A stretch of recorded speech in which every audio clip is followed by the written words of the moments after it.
अस्सलामुअलैकुम, मैं हूं अदील जब्बार। दोस्तों, एक दफ़ा एक सहराई गांव में एक शख्स रहा करता था। इस शख्स के 3 बेटे थे और इसके पास 17 ऊँट थे।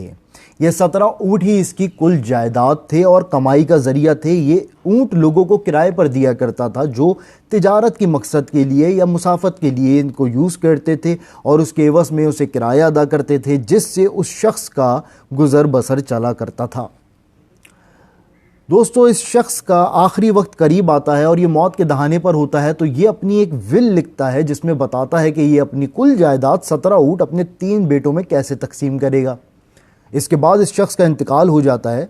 इसके आखिरी रसूमात अदा करने के बाद जब इसके तीनों बेटे इसकी विल पढ़ते हैं तो वो हैरान रह जाते हैं और परेशान हो जाते हैं कि अब इसकी तकसीम कैसे होगी।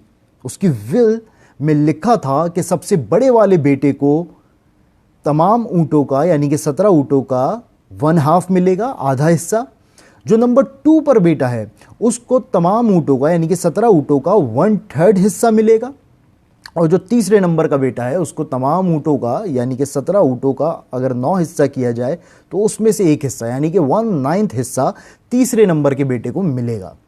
अब ये तकसीम तो बज़ाहिर नामुमकिन है, क्योंकि अगर आप 17 का आधा करते हैं विच इज़ 8.5 तो इट्स इम्पॉसिबल। इसी तरीके से 17 ऊँटों का 1/3 करना भी इम्पॉसिबल है और 17 ऊँटों का 1/9 करना भी इम्पॉसिबल है। तो अब इसकी तकसीम कैसे की जाए? इसी परेशानी के आलम में कोई इनको मशवरा देता है कि भाई हमारे गांव में एक दाना शख्स है, आप इसके पास जाइए, शायद यह आपकी कोई मदद कर सके। इसके तीनों बेटे उस दाना शख्स के पास जाते हैं और उससे तमाम माजरा बयान करते हैं कि हमारे वालिद ने इस विल के मुताबिक हमें बंटवारा करने को कहा है, लेकिन अब मसला यह है कि हम इसको कैसे करें। वो दाना शख्स थोड़ी देर कुछ सोचता है और उसके बाद अपने लोगों को हुक्म देता है कि उसके खेमे में एक ऊँट बंधा हुआ है जिसका वो मालिक है। वो कहता है कि ये ऊँट भी इन बच्चों को दे दो, तो वो अपना ऊँट भी उन लोगों को दे देता है। अब उनके ऊँटों की तादाद 18 हो जाती है।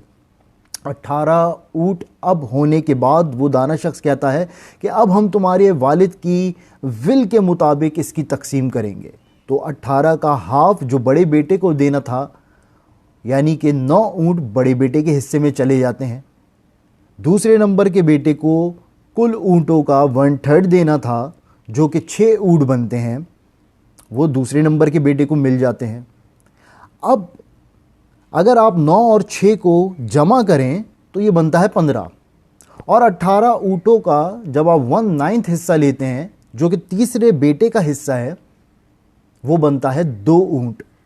यानी कि 2 ऊँट सबसे छोटे वाले बेटे के हिस्से में आते हैं और 9 + 6 + 2 = 17। एक ऊँट अभी भी बच जाता है।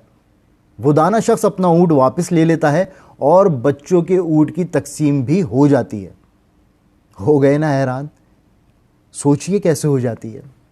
दोस्तों, ये कहानी तो यहाँ ख़त्म हो जाती है, लेकिन इसमें छुपी एक बहुत ही इंटरेस्टिंग चीज़ अब मैं आपको बताता हूँ। 17 ऊँटों पर जब ये बंटवारा होना था तो बड़े वाले बेटे के हिस्से में आना था हाफ हिस्सा यानी कि 8.5।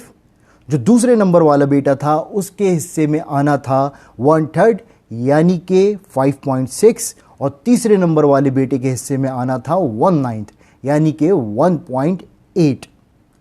18वां ऊँट शामिल करने के बाद इन तीनों को ही इनके ओरिजिनल हिस्सों से ज़्यादा हिस्सा मिला। यानी कि पहले बेटे को मिले 9 ऊँट, दूसरे नंबर वाले बेटे को मिले 6 ऊँट और तीसरे नंबर वाले बेटे को मिले 2 ऊँट और 18वां ऊँट भी बच गया। Moral of the story, no matter how big your problem is, there is always a solution to it.